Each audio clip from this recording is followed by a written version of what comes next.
Friends, welcome back to my channel. Hope you ನೀವೆಲ್ಲ ಚೆನ್ನಾಗಿದ್ದೀರಿ ಅಂದ್ಕೊಂಡಿದ್ದೀನಿ. ಪೀರಿಯಡ್ಸ್ ವಿಚಾರಕ್ಕೆ ಬಂದರೆ 99.9% ಹೆಣ್ಮಕ್ಳು ಬಳಸೋದು ಸ್ಯಾನಿಟರಿ ಪ್ಯಾಡ್ಸ್. ಇವತ್ತಿನ ಈ ವಿಡಿಯೋದಲ್ಲಿ ನಿಮಗೆ ಸ್ಯಾನಿಟರಿ ಪ್ಯಾಡ್ಗಳ ಅನಾನುಕೂಲಗಳು ಮತ್ತು ಅದನ್ನು ಸರಿಯಾಗಿ ಬಳಸುವುದು ಹೇಗೆ ಎಂಬುದನ್ನು ತಿಳಿಸ್ಕೊಡ್ತಾ ಇದ್ದೀನಿ ಫ್ರೆಂಡ್ಸ್. ಸೊ ಈ ವಿಡಿಯೋ ತಮ್ಮೆಲ್ಲರಿಗೂ ಖಂಡಿತ ಯೂಸ್ ಆಗುತ್ತೆ ಫ್ರೆಂಡ್ಸ್. ಸೊ ವಿಡಿಯೋನ ಸ್ಕಿಪ್ ಮಾಡದೆ ಕೊನೆವರೆಗೂ ನೋಡಿ. ಬಟ್ ಅಂತ ವಿಡಿಯೋನ ಸ್ಟಾರ್ಟ್ ಮಾಡೋಣ. ಸ್ಟಾರ್ಟ್ ಮಾಡೋಕ್ಕಿಂತ ಮುಂಚೆ ಯಾರೆಲ್ಲ ನಮ್ಮ ಚಾನಲ್ಗೆ ಇನ್ನೂ ಸಬ್ಸ್ಕ್ರೈಬ್ ಆಗಿಲ್ಲ, ಸಬ್ಸ್ಕ್ರೈಬ್ ಆಗ್ದಿರಾ ನೋಡ್ತಾ ಇದ್ದೀರೋ ಪ್ಲೀಸ್ ಚಾನಲ್ಗೆ ಸಬ್ಸ್ಕ್ರೈಬ್ ಆಗಿ. ಆಲ್ರೆಡಿ ಸಬ್ಸ್ಕ್ರೈಬ್ ಆಗಿರುವಂತಹವ್ರಿಗೆ ತುಂಬಾ ಧನ್ಯವಾದಗಳು. ಪ್ರತಿ ಹುಡುಗಿಗೂ ತಿಂಗಳಾಯ್ತಂದ್ರೆ ನಮ್ಮ ಪೀರಿಯಡ್ಸ್ದೇ ಚಿಂತೆ ಆಗಿರುತ್ತೆ. ಪೀರಿಯಡ್ಸ್ ಸಾಮಾನ್ಯವಾಗಿ ಎಲ್ಲರಿಗೂ 5 ರಿಂದ 6 ದಿನಗಳವರೆಗೆ ಇರುತ್ತೆ.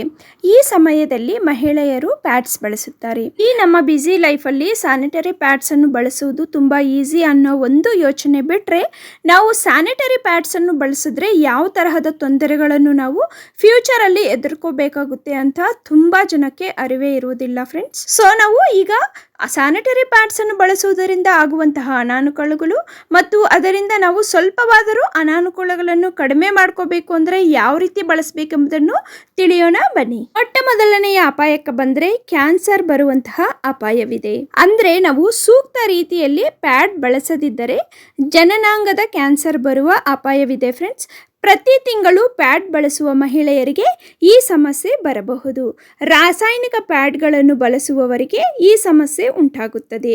ಪ್ಯಾಡ್ಗಳಲ್ಲಿರುವ ಈ ರಾಸಾಯನಿಕವು ದೇಹವನ್ನು ಸುಲಭವಾಗಿ ಪ್ರವೇಶಿಸುವುದ ಕಾರಣದಿಂದ ನಮ್ಮ ಯೂಟ್ರಸ್ ಮೇಲೆ ಎಫೆಕ್ಟ್ ಆಗಿ ಕ್ಯಾನ್ಸರ್ ಬರುವಂತಹ ಸಾಧ್ಯತೆ ಇದೆ.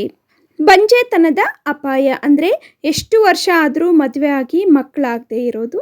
ಪ್ಯಾಡ್ಸ್ ಅನ್ನು ಬಳಸುವಾಗ ಅದರಿಂದ ಬರುವಂತಹ ವಾಸನೆಯನ್ನು ನಿಯಂತ್ರಿಸಲು ಡಿಯೋಡರೆಂಟ್ ಅಥವಾ ನ್ಯೂಟ್ರಲೈಸರ್ಗಳನ್ನು ಪ್ಯಾಡ್ಗಳಿಗೆ ಸೇರಿಸಲಾಗುತ್ತದೆ. ಸೊ ನಾವು ಪರಿಮಳಯುಕ್ತ ಅಂದರೆ ಒಳ್ಳೆ ಸ್ಮೆಲ್ ಬರುವಂತಹ ಪ್ಯಾಡ್ಗಳನ್ನು ಬಳಸೋದ್ರಿಂದ ಅದರ ಪರಿಣಾಮ ನಮ್ಮ ಜನನಾಂಗದ ಮೇಲೆ ಬೀರುತ್ತದೆ. ತುಂಬ ಮಹಿಳೆಯರಲ್ಲಿ ಈಸ್ಟ್ ಸೋಂಕು ಅಂದರೆ ವಜೈನಲ್ ಈಸ್ಟ್ ಇನ್ಫೆಕ್ಷನ್ ಆಗೋ ಸಾಧ್ಯತೆ ಇರುತ್ತೆ. ವಜೈನಲ್ ಈಸ್ಟ್ ಇನ್ಫೆಕ್ಷನ್ ಆದರೆ ಮತ್ತಿತರೆ ಸಣ್ಣ ಕಾಯಿಲೆಗಳನ್ನು ಹುಟ್ಟಿಸುವಂತಹ ಸಾಧ್ಯತೆ ಸಹ ಜಾಸ್ತಿ ಇರುತ್ತದೆ.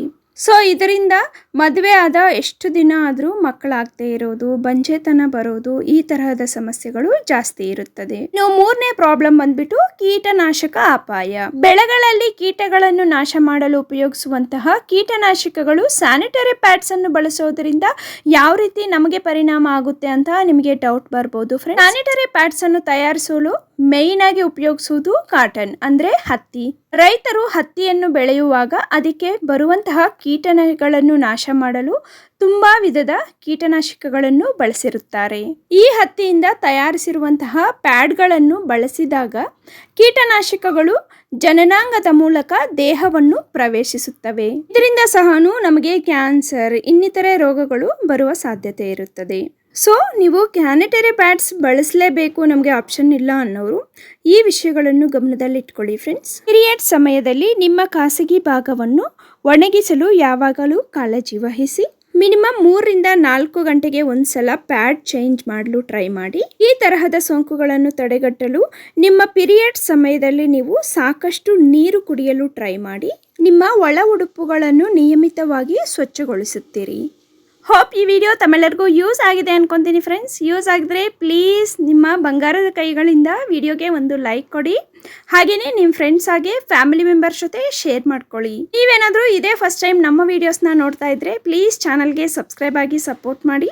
ಆಲ್ರೆಡಿ ಸಬ್ಸ್ಕ್ರೈಬ್ ಆಗಿ ನಮ್ಮ ವಿಡಿಯೋಸ್ನ ಫಾಲೋ ಮಾಡ್ತಾ ಇದ್ರೆ ತಮ್ಮೆಲ್ಲರಿಗೂ ತುಂಬ ಧನ್ಯವಾದಗಳು.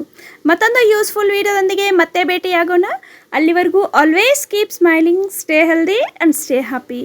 Thank you for watching and have a great day. Bye bye. Take care.